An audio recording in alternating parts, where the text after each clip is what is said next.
In this video, we're going to review some things we've talked about before and then edge our way towards talking about variance and standard deviation. So, making a modified box plot. I just kind of wanted to review the process here of making a modified box plot and what the 5-number summary is.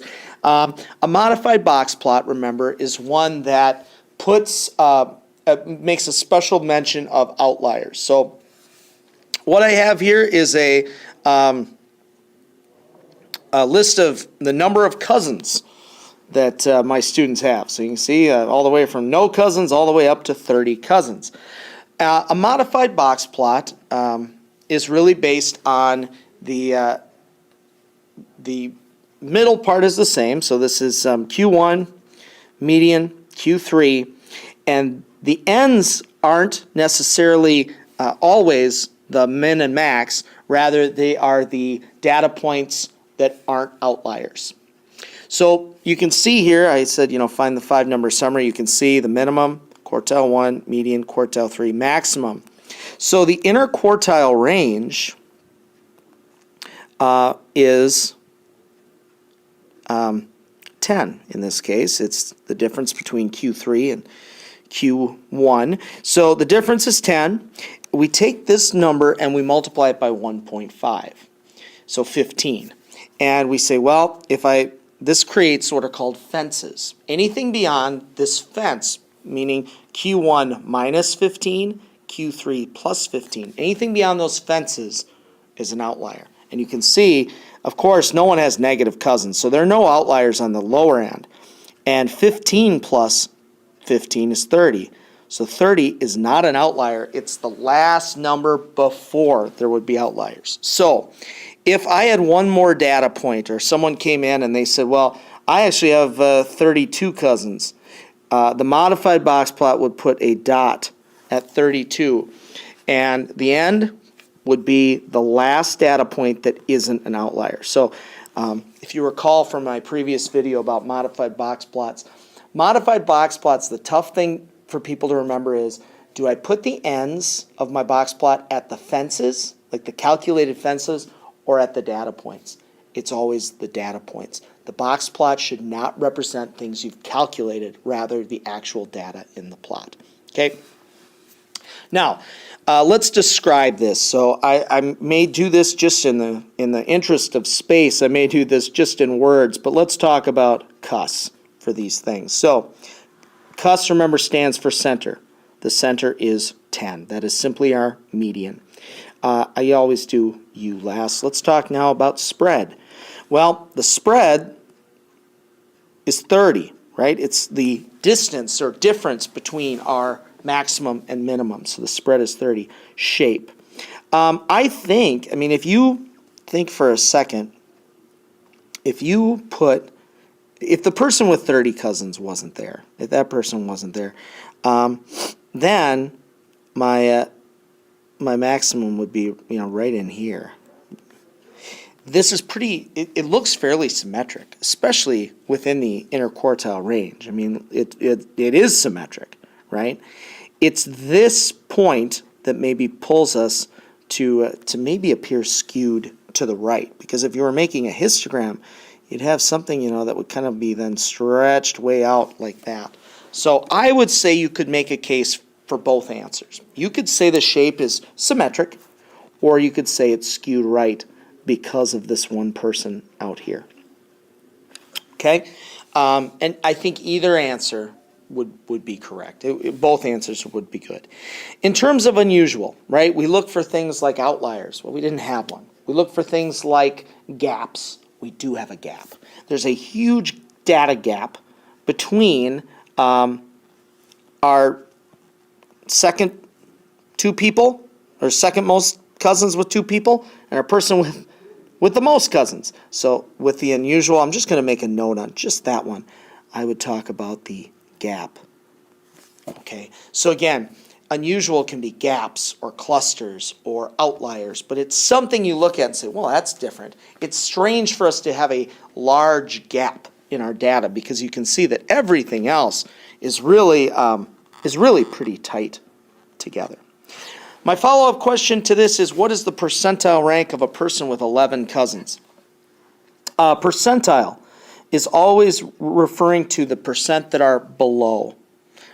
So if I go up here and I say, well, 11 cousins is right here, how many people are below 11? 1, 2, 3, 4, 5, 6, 7, 8, 9, 10, 11 people out of the 19 total that were surveyed were under 11. So we say 11 out of 19, and if you calculate that, you get 57.9%. So let's just say it's 58th percentile, okay?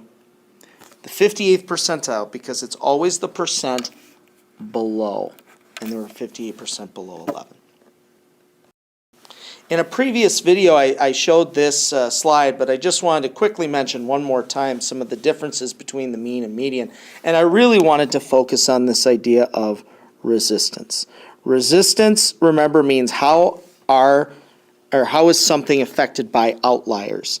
And if you are resistant, that means outliers really don't make a big difference. It's not going to change the measure, the stat, much. If you're not resistant, that means an outlier will change the data quite a bit. And the median is resistant, and so are the measures that are based on the median.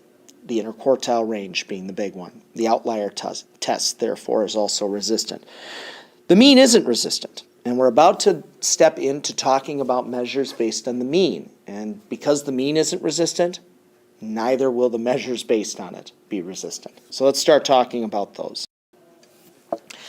First of all, I wanted to talk about formulas and notation. I think most people have seen these things before, but this right here, X bar, this is the shorthand for the mean, the mathematical average. And then, of course, if you said, how do I calculate the mean? Someone would say, well, you add up all the numbers and divide by how many. And that's what this means, right? Sigma X means add up all of the data points and then divide by how many data points there were. All right, so let's look at some other formulas and talk about what they mean and why they work. So I want to talk about how we could create a measure of spread or variability that's based on the mean. Because the IQR is based on the median, and that IQR gives us our measure of spread for the median. So I'm going to use just a 3-number data set, okay, 3, 5, and 7. And I think you could look at that data set very, very quickly and say, well, the mean of this data set is definitely 5, okay? Now, right below that, I'm going to just write how things differ from 5, okay? So each data set, so 3 is 2 below 5, 5, of course, is 0 away from the mean, and 7 is 2 above 5. So you can see I have a negative 2 and I have a positive 2. Well, in statistics, we really don't care at this point about being above or below, right? I don't care that this one is 2 below and this one is 2 above. I just want to say how far away from average is this piece of data. There are a couple of ways to get rid of a negative number. One is to take the absolute value of it. The other is to square it. There is a measure called the mean absolute deviation, which uses absolute value. But for this course, we're going to square. Okay? So I am going to square my negatives. Well, I'm going to square all of them to be consistent, but I'm going to do this. Okay? And I'll come back to why I'm adding them here in just a moment. So this is how I get rid of the negative. Now, at this point, I want to create kind of a measure of spread. I want to say, well, how does the average data point differ from the mean? So we start to think average. We say, well, that means you add up these numbers and divide by how many there were. Well, almost. We're actually going to divide by 1 less than the number there were. And let me explain why. When you divide by 3 versus 2, if you think about this particular example, the numerator is 8, right? 4 plus 0 plus 4. 8 divided by 3 is 2.6 repeating. 8 divided by 2 is 4. So when you divide by a smaller number, you get a larger, in our case, measure of spread. Well, we have a small data set. It's a sample. We're basically creating a wiggle room for error that says we have a very small data set. So we want to incorporate through our formula, through math, a way of showing we have a small data set, so we're going to give ourselves a little bit more room for error. And that's why we divide by n minus 1 instead. It expands our variability measure. Now, if you think back to calculus, or think about calculus, what happens as n gets very large? What happens to n and n minus 1? Well, of course, the difference between dividing by 3 and dividing by 2 is significant. The difference between dividing by 1,000 and 1,001 is much less significant. So what happens here is, based on calculus, the larger our sample is, the less we need to worry about creating this room for error. And doesn't that make sense? That if the sample gets bigger and bigger and bigger, we have to worry less and less about being wrong. Okay? So this measure right now that I've calculated is 4. Okay, because we have 8 divided by 2. And a lot of people, I think, at this point would look and say, well, 4, how is that a measure of how the data differs from 5, right? Because 5 was our mean. Well, you got to remember, we made these numbers larger when we squared them. So the last step, I'm going to do a color change, I'll explain why in a second. Our last step is to take the square root. The square root of 4 is 2. And doesn't that make sense as a measure of how things differ from the mean, since one of the data points was the mean, but the other 2 were 2 units away. So by our formula, once we take the square root, and that's why I'm going to use green, once we take the root, we have what's called the standard deviation. And the thing in red is what's, before we take the square root, is what's called the variance. And you can see the names with sigma and sigma squared. Now, to throw one little wrinkle into this, I am going to put a little cross out through the standard, and below it I'm going to write the word sample, because we are going to deal with what's called the sample deviation, and that's really why we divided by n minus 1, is we said, well, we want to create some wiggle room. We only had a data set of 3. The standard deviation says, no, we actually did ask everyone. We were doing a statistic on the height of all students at White Bear Lake Area High School, and I actually collected the height of everybody. Once you have done that, if you really have asked every single person, you can drop the minus 1 and just divide by n, and then we would call that the standard deviation. So that's the only difference between the two calculations. The standard deviation divides by n, but you have to have asked everyone. The sample deviation divides by n minus 1 because it says now you didn't ask everyone. Okay? So this is the confusing part then on the calculator. If you do your one variable stats and you pull up this menu, the number, and this is for our cousins, okay, the cousins measure, it is right here. Okay, so this was our sample deviation for the cousins. Data from the first slide.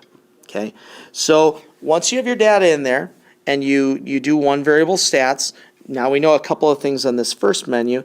We know that x bar is the mean, so on average there were 10.1 cousins. Deviation was 6.9, and I want you to think again about this as a measure of the kind of average spread. So if I can just round for a minute and say 10 and 7, okay, let me just, so 10 and 7. If you think about this doing like a 10 plus or minus 7, and think this gives me a range from 3 up to 17. And then think, weren't most people in that range between 3 and 17? Didn't that include most of our people? And this is a pretty nice measure then of how things differ from average. The last thing I just wanted to mention is I went back into my calculator and I deleted out that person with 30 cousins and I redid one variable stats, and I just wanted to show you the difference between them. Notice the mean dropped by over one cousin by deleting that one person out, and how much the deviation changed. It dropped by almost 2 cousins. So this new range would be, 9 down 5 to 4 and up 5 to 14. And that maybe is an even better description of where the bulk of people lie in the number of cousins they have. So again, just getting back to this idea of resistance. The mean isn't resistant to outliers, and therefore neither is the standard deviation or sample deviation, because it's reliant on the mean.